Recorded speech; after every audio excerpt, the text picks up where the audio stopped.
préfet François Noël, venez à côté.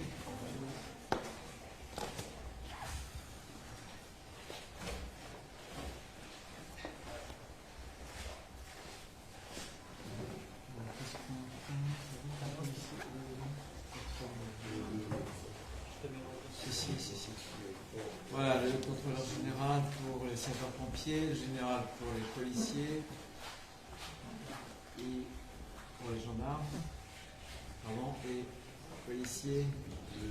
Peu importe.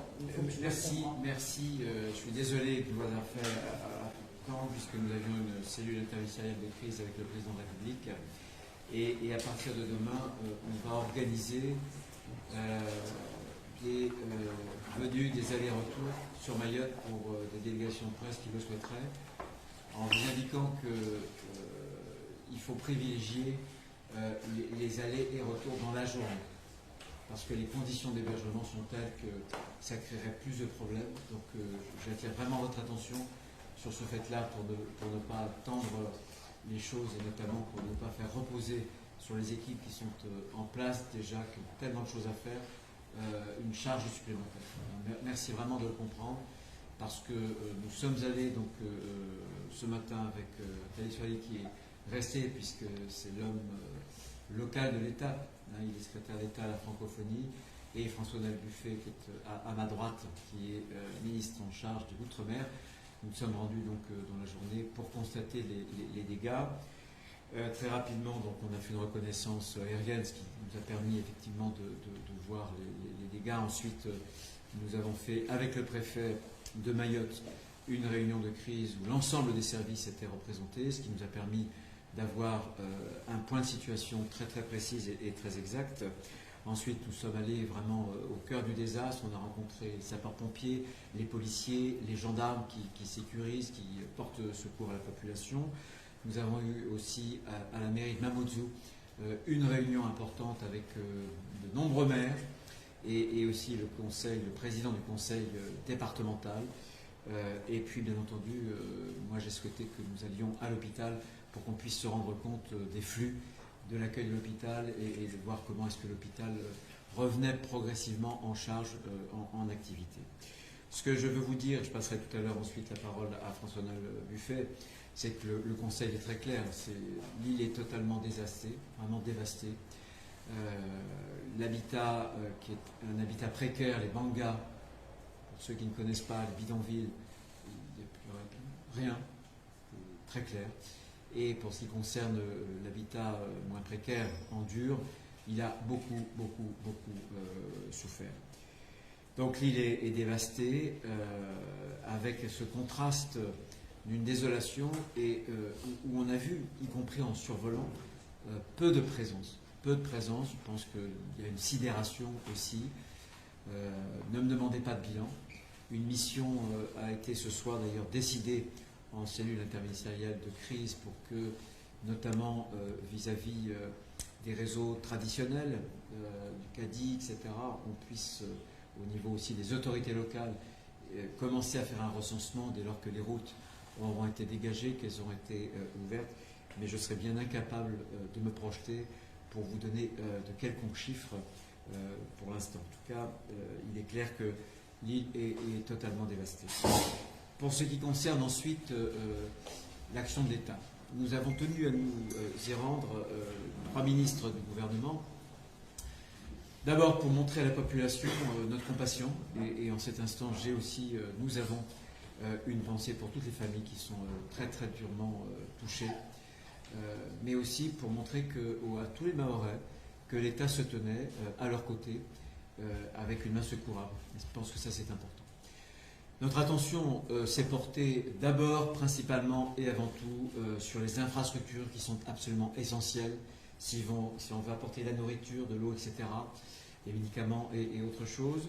Si on fait aujourd'hui le point à cet instant de toutes les grandes infrastructures, en commençant par l'infrastructure aéroportuaire, vous savez que la tour de contrôle avait été très largement endommagée et qu'aujourd'hui des avions atterrissent, mais ils ne peuvent atterrir que de jour, puisque les balises notamment, toutes le système de signalétique a été très très fortement endommagé.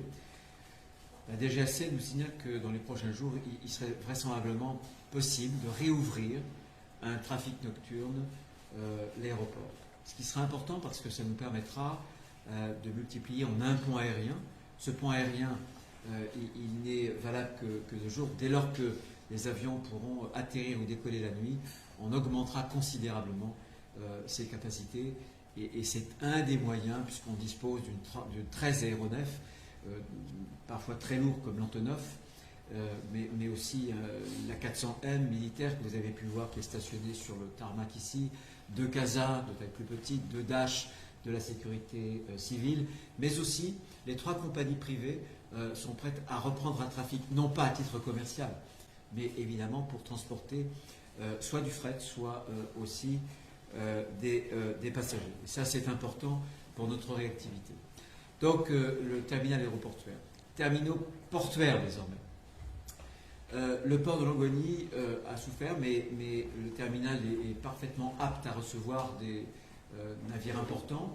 2 navires de la Marine nationale ont été, si j'ose dire, mobilisés, ce qui nous permettra, là encore, d'avoir des capacités de dizaines et de dizaines de tonnes. CMA-CGM nous a fait des propositions que nous avons acceptées et déjà un bateau sera sur le point d'arriver dans les prochains jours, en fin de semaine prochaine, cette semaine-là. Donc ça c'est important et là encore fondamental, la continuité a été rétablie entre Petite Terre, qui est vraiment le cœur névralgique, hein, le poumon, et Grande Terre. Notamment grâce aux barges. Il y a 2 barges aujourd'hui à fond plat, puisqu'on est dans le lagon, qui peuvent circuler, et une 3e barge qui sera remise en fonctionnement à partir du milieu de la semaine prochaine. Ça aussi, c'est une excellente nouvelle.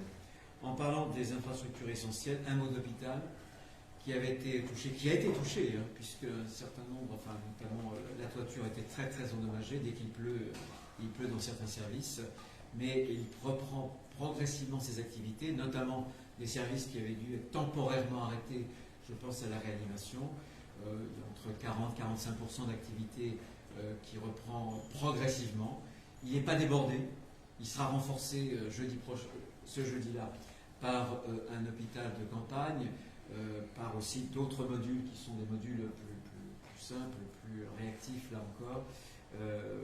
Il faut saluer là aussi l'exceptionnelle mobilisation, l'exceptionnel engagement de tout le personnel médical. Parce que depuis des jours, c'est vraiment la nuit, le matin, le midi, le soir, c'est vraiment l'engagement, tout comme les sapeurs-pompiers, tout comme les policiers, tout comme les forces de l'ordre, les gendarmes, bien évidemment. Pour ce qui concerne, là encore, les besoins vitaux, il y en a 3 qui sont vraiment absolument essentiels et vitaux. Le besoin en eau et le besoin en nourriture. Progressivement, les usines, il y en a 6, mais au moment où je vous parle, l'usine de dessalement a été remise en route à Petite Terre. Petit à petit, sur 48 heures, ces usines de traitement de l'eau potable fonctionneront à peu près à hauteur de 50% de leur capacité. Et d'ici une semaine, le préfet de Mayotte nous indiquait ce soir qu'on pourrait même atteindre 95%. Mais vous savez que même avant cette crise, on a toujours eu un stress hydrique, un problème d'approvisionnement. Vous vous souvenez de la crise de l'eau il y a quelques mois, il y a un peu plus d'1 an. Et donc la décision a été prise, et je pense qu'elle est absolument fondamentale, de consacrer la 400M, qui a un apport important, une vingtaine de tonnes, chaque jour, dès demain. Il permettra d'emporter des bouteilles d'eau et de la nourriture. Pour moi, c'est absolument fondamental pour apporter aux populations mahoraises, bien entendu, le soutien avec de l'eau potable et puis, bien entendu, avec de la nourriture, parce que petit à petit, les grandes surfaces ne pourront plus être approvisionnées. En tout cas, elles sont fortement sollicitées et ça, c'est fondamental. Un mot aussi sur le logement, l'habitat. Là encore, le préfet, je le remercie, de la Réunion, a pu mobiliser, je crois, jusqu'à 10 tonnes dans les stocks de la Croix-Rouge de Bâche, puisqu'il s'agit notamment, pour l'habitat en dur, c'est les toitures qui ont beaucoup souffert. Donc il s'agit de bâcher, pour les mettre hors d'eau. Là encore, un certain nombre de tentes vont être acheminées, notamment par du matériel militaire. Voilà. Et on envisage aussi des modulaires qui pourraient être acheminés, y compris depuis la métropole, puisqu'il faut savoir qu'un certain nombre de fonctionnaires, de cadres, sont désormais sans toit. Et si on veut compter sur nos collaborateurs, les collaborateurs de l'État dans la longue distance, il faut leur assurer, bien sûr, les moyens de travailler, les moyens de se reposer un minimum. Donc ce sont des solutions qui sont aussi à l'étude. Pour ce qui concerne l'ordre public, on n'a pas eu de gros problèmes. Là encore, je voudrais remercier nos forces de sécurité intérieure, gendarmerie, police nationale. Simplement pour dire que nous envisageons, en tout cas c'est un outil que le préfet va pouvoir actionner dès qu'il le jugera nécessaire, d'un couvre-feu. Voilà. On a un dispositif que vous ne connaissez pas, qui avait été voté dans le cadre de la LOPMI, qui est l'article 27 et qui place entre les mains d'un préfet, dès lors qu'il est activé, l'autorité sur l'ensemble des services de l'État. Ce qui permet d'avoir une gestion de crise très efficace, très pyramidale, et là encore, nous pourrons l'activer. De même, évidemment, ça a été demandé par un certain nombre d'élus, la procédure accélérée en matière de catastrophes naturelles, sachant que à Mayotte, seulement 10% des personnes sont assurées. Je rappelle que le processus de catastrophe naturelle ne peut fonctionner qu'à la condition que vous soyez assuré, puisqu'il est complémentaire, vous vous souvenez, au mécanisme assurantiel traditionnel, ce qui signifie que nous devons étudier la mise en place d'un fonds d'urgence pour venir au secours de celles et de ceux qui n'ont pas d'assurance, pour laisser personne sur le côté de la route. Voilà ce que je voulais dire. Il faudra sans doute aussi commencer très rapidement à envisager la reconstruction. On est encore dans l'urgence. On est bien entendu encore dans l'urgence. Mais il faut très vite se projeter dans la reconstruction. Ce sera nécessaire.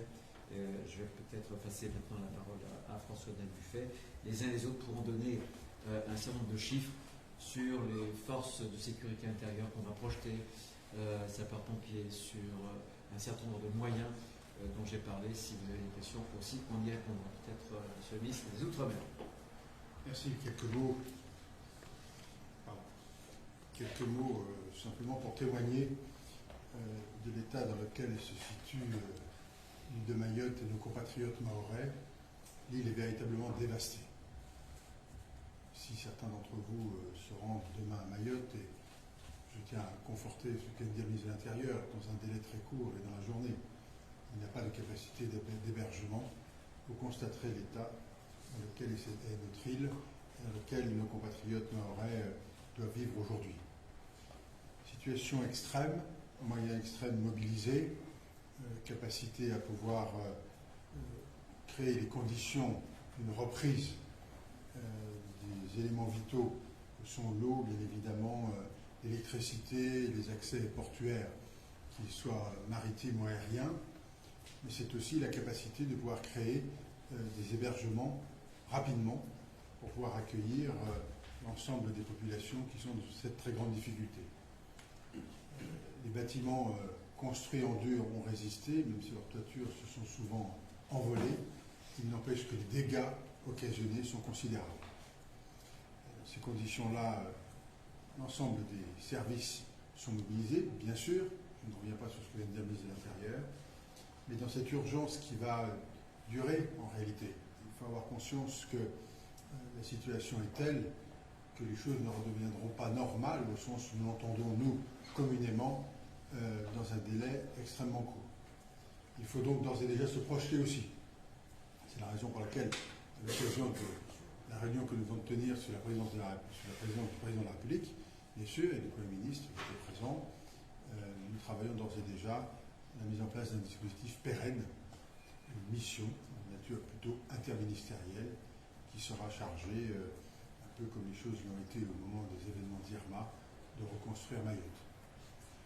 Voilà les quelques mots que je voulais simplement vous indiquer ce soir, mais malgré les mobilisations importantes qui sont en cours, qui sont engagées, qui sont déjà en action, il y aura la notion de temps long qu'il faudra savoir aussi intégrer.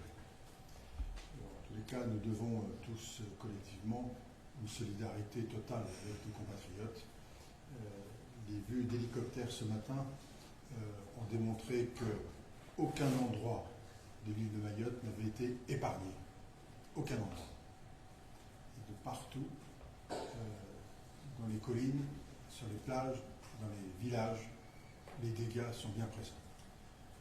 Donc l'importance de l'engagement est à la hauteur de la situation. Merci. Merci, Monsieur le Ministre. Je vais passer la parole à Julien Marion. Il est directeur général de la sécurité civile. Il dépend du ministère de l'Intérieur et de la gestion des crises. Il va pouvoir nous faire un point justement sur les renforts qui seront projetés dans les prochaines heures. Merci, Monsieur le Ministre. Je ne reviendrai pas sur les éléments de diagnostic que viennent de présenter le ministre de l'Intérieur et le ministre des Outre-mer. Ce que je veux évidemment confirmer devant vous, c'est qu'en réponse à un cyclone qui a produit des dégâts absolument considérables, dans un délai très bref, toute la chaîne de la sécurité civile et de la gestion des crises a été pleinement et entièrement mobilisée pour apporter à l'île de Mayotte une réponse d'une ampleur absolument considérable. C'est vrai au niveau central, à travers l'activation de la cellule interministérielle de crise, dont les travaux sont pilotés par le ministre de l'Intérieur, et c'est vrai au niveau zonal sous l'autorité du préfet de zone et au niveau départemental sous l'autorité du préfet de Mayotte. L'activation, la mise sous tension de la chaîne de gestion de crise a permis dans des délais très brefs, puisque nous sommes 48 heures après le passage du cyclone, la mise en place d'une manœuvre logistique d'une ampleur absolument considérable et je crois pouvoir le dire inédite au profit de Mayotte, à travers des rotations aériennes depuis la métropole jusqu'à La Réunion, puis depuis La Réunion jusqu'à Mayotte, doublées par des rotations maritimes depuis La Réunion et Mayotte, mais également depuis la métropole. Tout ceci commence à fonctionner. Les premières liaisons ont eu lieu dès que la piste de l'aéroport de Mayotte est devenue opérationnelle, c'est-à-dire dès hier, et donc va maintenant, pendant une période aussi longue qu'il le faudra, pouvoir apporter à l'île de Mayotte les renforts humains, les renforts matériels dont elle a besoin. S'agissant des renforts humains, à la fin de la semaine, à la fin de cette semaine, il y aura eu plus de 1200 renforts projetés sur l'île de Mayotte, toutes forces confondues. Ça concerne en grande partie les forces de la sécurité civile, puisqu'à la fin de la semaine, il y aura 800 renforts sapeurs-pompiers, sapeurs-sauveteurs militaires, des formations militaires de la sécurité civile, qui serviront à effectuer des missions de reconnaissance, des missions de déblaiement d'axes, des missions de secours aux personnes, évidemment, mais également des missions plus spécialisées de sauvetage déblaiement, si c'est nécessaire, des missions de traitement de l'eau, des missions également de protection contre les effets secondaires des cyclones. Et, Monsieur le Ministre, vous l'avez mentionné, nous projetons l'hôpital de campagne de la sécurité civile, l'ESCRIM, dans sa configuration la plus complète. Donc il sera à Mayotte installé d'ici la fin de cette semaine, avec 90 personnels pour le faire fonctionner sur un spectre de missions très très large, puisque l'ESCRIM peut prodiguer des soins en réanimation, en traumatologie, en radiologie, en néonatologie, un spectre très très large. Donc voilà, ce que je voulais confirmer, c'est que nous mettons vraiment sous tension l'ensemble des moyens de la sécurité civile et au-delà de la sécurité civile, l'ensemble des moyens de l'État au profit de Mayotte sur une ampleur absolument inédite. Merci, Monsieur le Directeur Général.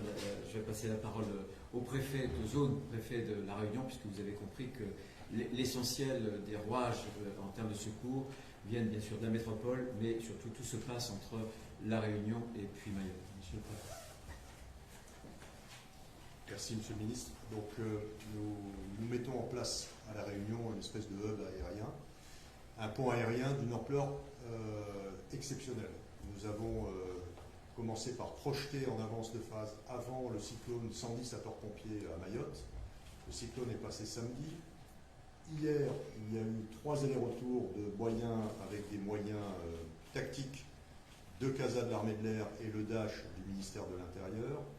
Aujourd'hui, nous avons eu le renfort d'un A400M de l'armée de l'air, donc il y a eu 4 rotations aujourd'hui sur Mayotte.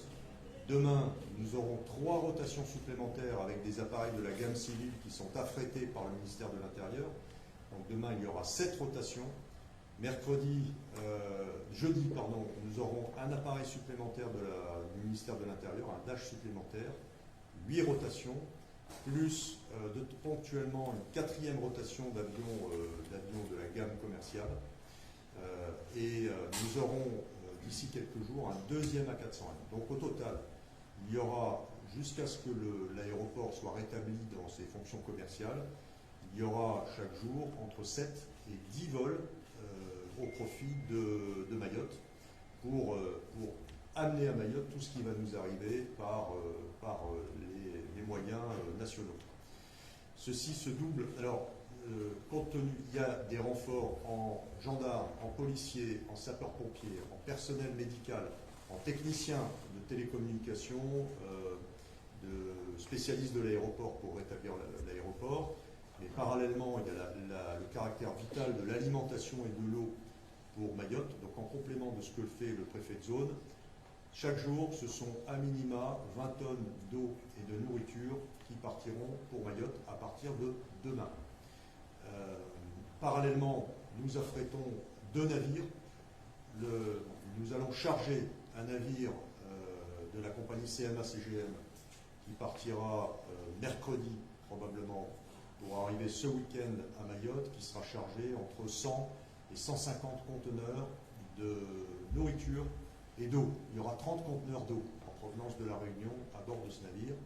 Et puis je vais réquisitionner le Marion Dufresne des terres australes et antarctiques françaises, qui nous permettra d'ici la fin de la semaine de rajouter 100, 150, 200 conteneurs en fonction, le sujet ça va être de remplir ces navires. Et donc on va les remplir au maximum, les bourrer pour injecter un maximum de moyens. Il va y avoir des véhicules de la gendarmerie, des véhicules blindés en renfort. Voilà, l'idée c'est vraiment, nous sommes à une charnière, un réceptacle de tout ce qui va arriver de métropole, de tout ce qui est récupéré par la Réunion et pour l'envoyer au profit des Maoris. Merci, monsieur le préfet. Alors, y a-t-il des questions? Alors, allez-y, je vous en prie. Antoine Gérard, quotidien de la Réunion, il y a des élus mahorais qui ont demandé que l'état d'urgence soit décrété. Qu'en est-il? L'état d'urgence aujourd'hui n'apporterait rien. C'est un outil qu'on a, mais l'état d'urgence, faudrait-il qu'on soit débordé par des émeutes, par des troubles à l'ordre public très graves. Donc, j'espère qu'on n'aura pas à l'utiliser. Si on devait l'utiliser, nous l'utiliserions. En revanche, il y aura d'autres outils que je vous ai cités, par exemple le couvre-feu, qui est un premier outil, et l'article 27 de la LOPMI qui permet de concentrer vraiment sur le préfet, autour des services préfectoraux, l'essentiel en réalité de l'autorité de l'État sur le territoire. Et j'ai rencontré les élus d'ailleurs, celle qui avait fait cette demande pour l'expliquer. Il y a une date pour le couvre-feu? Non, vous le saurez prochainement. Ce sera à la main du préfet. Là, il est à notre première. Dans quel délai la population de Mayotte aura de l'eau, de la nourriture, et sous quelle forme? Parce que la crise de l'eau avait montré justement des difficultés dans cette distribution. De quelle manière elle se fera? Le préfet, je récapitule. On a d'abord un système d'usines de traitement, 6, 4 principales et 2 plus petites. À 2 reprises, ce matin et avant de partir, j'ai tenu avec le préfet Béville à avoir 2 conversations de part et d'autre de la journée avec la directrice justement de ces structures-là qui nous indiquait que sous 48 heures, il y aurait 50% de la capacité et dans quelques jours, il y aurait 95%. Qu'à cela ne tienne, nous avons pris les devants et avec le préfet, il y a 2 dispositifs. Chaque jour, un à 400 M, puisqu'il y en aura 2, un à 400 M, 20 tonnes sera dédié à la nourriture et à l'eau. Et puis, il y aura les containers, comme le préfet vient de vous l'indiquer, le CMA, CGM qui viendront compléter. Enfin, franchement.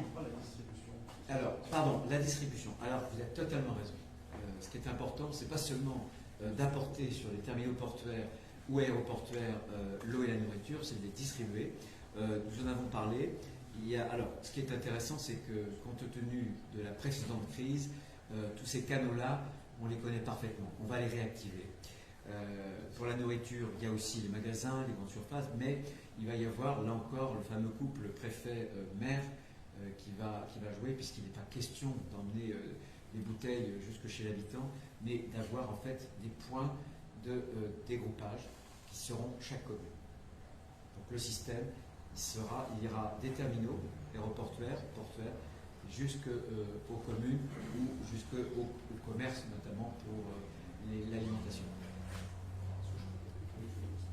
Il y a un élément qu'on ne vous a pas dit sur l'eau, c'est que nous avons commencé à envoyer aujourd'hui des éléments d'une unité de traitement de l'eau, un dispositif de traitement de l'eau qui est arrivé hier avec la 400M. On a commencé à envoyer ces éléments. La dernière partie arrive demain. Il sera opérationnel jeudi. Et ça permet de produire, à partir d'eau polluée, 250 mètres cubes d'eau potable, 200 à 250, ça dépend du niveau de la pollution, mètres cubes d'eau potable par jour.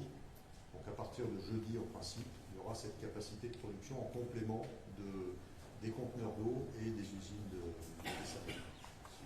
Voilà, donc c'est une réponse, je pense, qui devrait être satisfaisante, qu'on va vraiment regarder, et avec notamment la flotte qui va être à notre disposition, on pourra réagir très très vite, en 2h30, moins de 2 heures même. Voilà. Oui. Qu'est-ce que vous pensez des politiques certains qui ont dit que la crise n'avait pas été anticipée, que les dégâts causés par le cyclone, ces dégâts-là qui n'avaient pas été anticipés, pour la première question. Deuxième question, Mayotte, c'était dit qu'avant le cyclone souffrait déjà beaucoup. Dans les mots comme l'insécurité ne vont pas disparaître avec le cyclone. Comment vous anticipez la suite au niveau précisément de la sécurité? Est-ce qu'il y a un risque de débordement, de pillage, etc. Alors, sur la première question, est-ce que ça a été anticipé? On a même d'ailleurs eu un système, j'ai moi activé un certain nombre de systèmes, de modalités d'avant-crise. Nous avons fait au ministère de l'Intérieur une réunion de crise, c'était vendredi matin, je crois, et les systèmes d'alerte météo, pour ce qui concerne la prévision, ensuite d'alerte, comme le faire alerte, ont été activés. Simplement, vous savez que Mayotte connaît une situation particulière avec le très grand nombre d'étrangers en situation irrégulière. On considère que sur 320 000 habitants, ils sont à peu près 100 000. C'est ça. Et avec les bangas. C'est ça la fragilité. Et il faut qu'on en tienne compte pour évidemment l'avenir. Mais les dispositifs d'alerte, d'abord de prévision et d'alerte, ont parfaitement fonctionné. Malheureusement, force est de reconnaître que sans doute qu'un certain nombre de ces étrangers en situation irrégulière n'ont pas rejoint en temps et en heure les points hauts, notamment des collectivités qui avaient été désignées dans les plans de communauté de sauvegarde comme des points de regroupement face à ce genre de choses. Donc non, on ne peut pas dire qu'il n'y a pas eu un caractère d'imprévisibilité. C'est simplement ce fait-là qui apporte une vulnérabilité sur elle. Je vais passer la parole au préfet.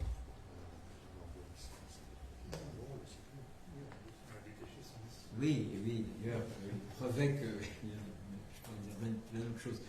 Une des preuves, c'est que nous avions détaché plus de 110 sapeurs-pompiers avant même le cyclone. Voilà. Je vais peut-être passer la parole pour l'aspect reconstruction à mon collègue.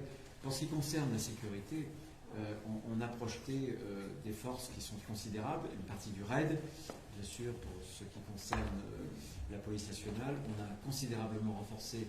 Aujourd'hui, en temps normal, vous avez 1600 gendarmes, sapeurs-pompiers. Ce sont par exemple, 1100 gendarmes et policiers. Ce sont par exemple, dans les prochains jours, 400 gendarmes supplémentaires qui vont rejoindre. Voilà. Et on n'a pas eu vraiment de pillage. Ce qui s'est passé, par exemple, on me l'a raconté, sur un conteneur qui avait volé et qui s'était éventré sur la voie publique. Les gens sont venus se servir, mais il n'y a pas eu d'acte violent comme on a pu le voir dans certaines émeutes au moment, par exemple, de l'été 2023. Voilà. En revanche, toutes les questions que vous posez ont été abordées par François-Noël Buffet. C'est la reconstruction après. Merci, Monsieur le ministre. Concernant la ouverture de l'aéroport aux liaisons commerciales. Pardon, là L'ouverture de l'aéroport aux liaisons commerciales. Ah, on n'en est pas là. Hein. On n'en est pas là. Mais il y a des compagnies privées qui vont commencer à pouvoir justement faire atterrir leurs avions. Il y en a 3, exactement. Voilà. Oui, préciser que c'est une priorité absolue, la réouverture de cet aéroport.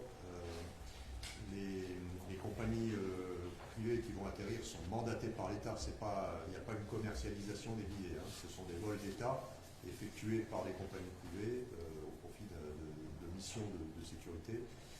Et on a, dans le vol de ce matin, il y avait 4 spécialistes de l'aviation civile qui sont là-bas pour remettre en état, pour faire un diagnostic des installations. Et c'est la priorité absolue, notamment le balisage nocturne, comme expliquait le ministre.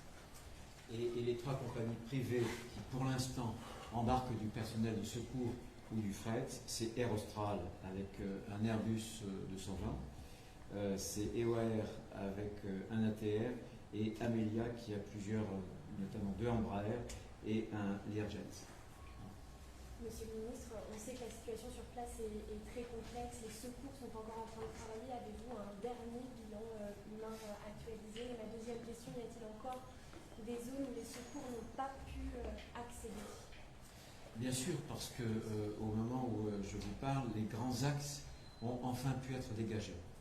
Mais c'est tout récemment, et ça ne concerne que les grands axes. Un colonel de sapeurs-pompiers, en quittant l'île, nous a fait un point assez précis sur cette question-là. Ça veut dire que, sans doute, que sur des routes vicinales, municipales, ça n'est pas encore dégagé. Encore une fois, il faudra des jours et des jours pour avoir un bilan qui soit un bilan solide. Il y a une cellule de recherche, de comptage, etc., qui va se mettre en place et qui va s'appuyer sur les localités, sur les communes notamment, et sur le système traditionnel cadial. Une des difficultés, c'est que la religion musulmane, pratiquée par une très grande majorité de nos compatriotes mahorais, prescrit l'inhumation dans 24 heures. Voilà. La crainte, c'est qu'il y ait eu des inhumations rapides. Donc c'est hors de question pour moi de faire le moindre pronostic. Mais je crains que le bilan soit lourd, bien sûr. Il sera de toute façon trop lourd. Monsieur le ministre, est-ce qu'il y a un recensement prévu au niveau de l'éducation pour les rentrées scolaires? Ça va être un indicateur important, justement, puisque beaucoup de personnes ne sont pas allées dans les centres d'urgence. Je crois que vous aviez cité, je ne sais pas si c'est vous, 10 000 personnes, très peu au regard du nombre de personnes qui habitent sur Mayotte. Et donc cette rentrée scolaire était compromise, monsieur le ministre. Écoutez, au moment de la réunion de ce soir de la cellule interministérielle de crise, la ministre de l'Éducation nationale a pris la parole, bien sûr, pour indiquer, je crois que la rentrée c'est le 13, non? Le 12 ou le 13, à une journée près. Et évidemment, on est passé devant, d'ailleurs, il y avait le proviseur, un établissement qui était totalement ravagé.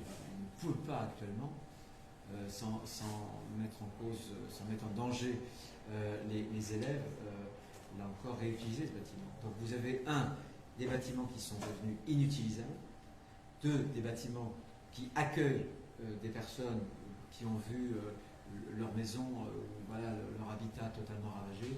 C'est trop tôt pour le dire. Je sais que Al-Jante y travaille, mais très franchement, penser que le 12 ou le 13 janvier, tout se fera comme avant, c'est une vue d'esprit.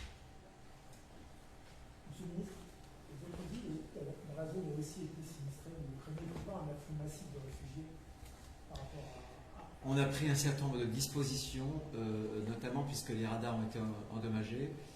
On a un radar là, qui vient en appui des forces militaires et on a 2 avions de type privé qui vont servir de surveillance, plus un Falcon 50 militaire, pour ne pas relâcher précisément l'attention. Mais très franchement, je doute, compte tenu de la situation à Mayotte, que Mayotte soit attractive par rapport aux autres îles qui sont proches et qui traditionnellement nous envoyaient des kwassa-kwassa, si vous voyez ce que je veux dire.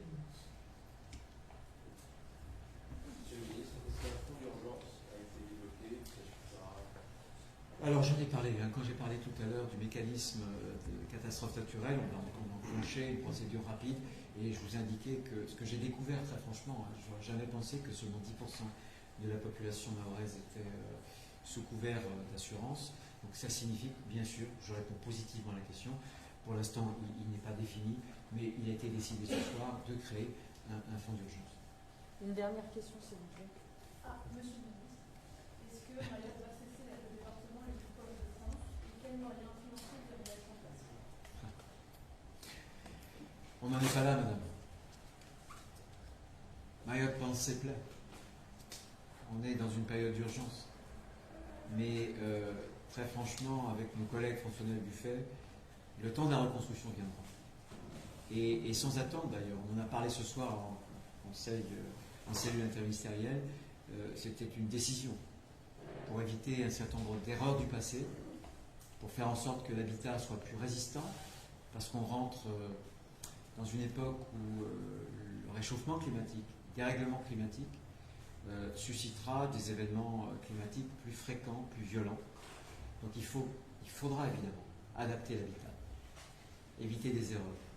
Et l'État est là, vous voyez que tout l'État se mobilise. Autour de la table, je ne vais pas compter les ministres ce soir, mais il devait y en avoir une quinzaine, entre ceux qui étaient à Beauvau, puisque la cellule de crise est à Beauvau. Le président de la République, bien évidemment, présidait lui-même cette cellule de crise. Donc on est tous mobilisés.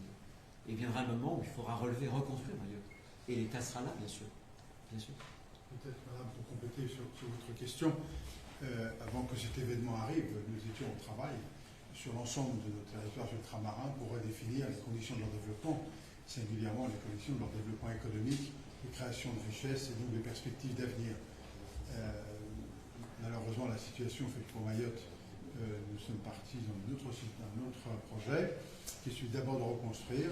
Il est évident que nous nous inscrivons toujours dans cette logique-là. La reconstruction de Mayotte tiendra compte aussi de son développement économique, de sa capacité à se projeter dans une durée un peu plus lointaine, au-delà de 10-20 ans, de manière à donner du sens aussi à tout cela, ce qui était prévu, mais qui malheureusement est pour l'instant en difficulté. Mais sur le fond des choses, nous sommes d'accord. Il y avait aussi quelques moyens budgétaires qui étaient prévus au budget 2025, qui pour d'autres raisons, pour l'instant, ils sont suspendus, mais on espère bien que dès la rentrée prochaine, enfin dès le début de l'année prochaine, les choses pourront se reprendre. Voilà, on va arrêter là. Encore une fois, donc le ministère, la cellule de communication du ministère de l'Intérieur se tient à votre disposition pour vous permettre, si vous souhaitez vous déplacer, donc, mais vous ne pouvez pas le faire, il faut vraiment qu'on arrive à organiser l'ensemble. Et vraiment merci de comprendre qu'on peut, franchement, on peut, entre le matin et le soir, vous pouvez avoir un déplacement qui sera utile, prendre des rendez-vous, constater de vous-même sur place les dégâts, mais merci de respecter ces consignes, de ne pas rester la nuit. Merci à vous, bonne soirée.